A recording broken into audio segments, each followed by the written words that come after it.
day of the induction of members of Parliament to the August House, Parliament has started to take shape with both Azimio One Kenya and Kenya Kwanza flexing their political muscles to claim the majority of the August House.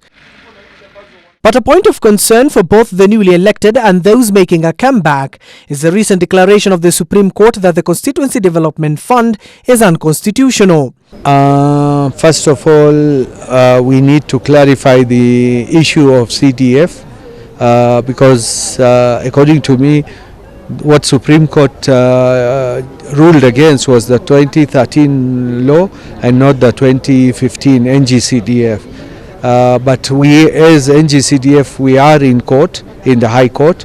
We have not exhausted the appeal mechanisms, or even the court has not yet given its direction. Imenti North Member of Parliament Rahim Dawood says that the decision of the Apex Court focused on the 2013 Act of the CDF and not the recent one of 2015. Myself, I had one of legislative proposals which had gone to the Justice Committee for amending the penal code, where I said women or ladies who have got a small child under 5 years or who are pregnant at the time of committing the offence, they should not be jailed. Sentiments that was echoed by his counterpart of Mandera North, Major Retired Bashir Sheikh Abdullahi. And I'm aware that that act was declared unconstitutional, but remember, the act that was declared unconstitutional was the one of 2013.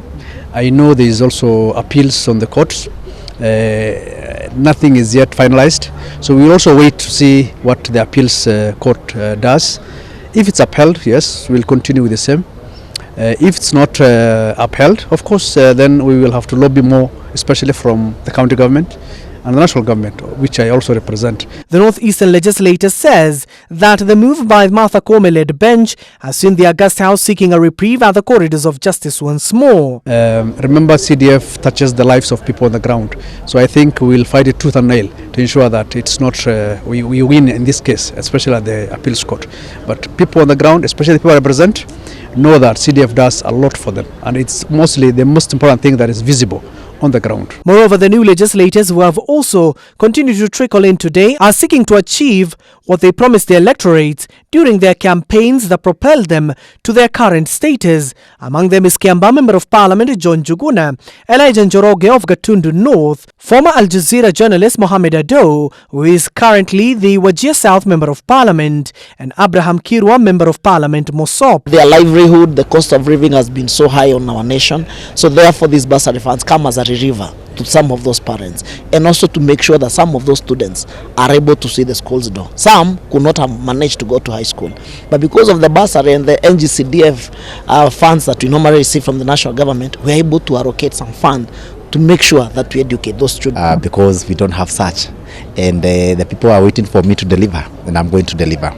On the same, I'll be the first person to try and see what laws can be made so that the unga prices can come down, and also oil prices, because this country, we cannot survive with those prices. I mean, politics is not, I mean, I've been covering lots of politics and political issues and issues surrounding governance and things like that.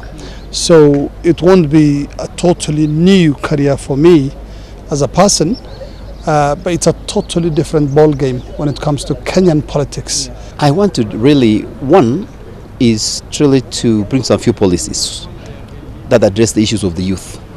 For a very long time, I think we have a lot of young people who are unemployed. It remains to be seen what will be the outcome, as the legislators are expected to have their first session next month.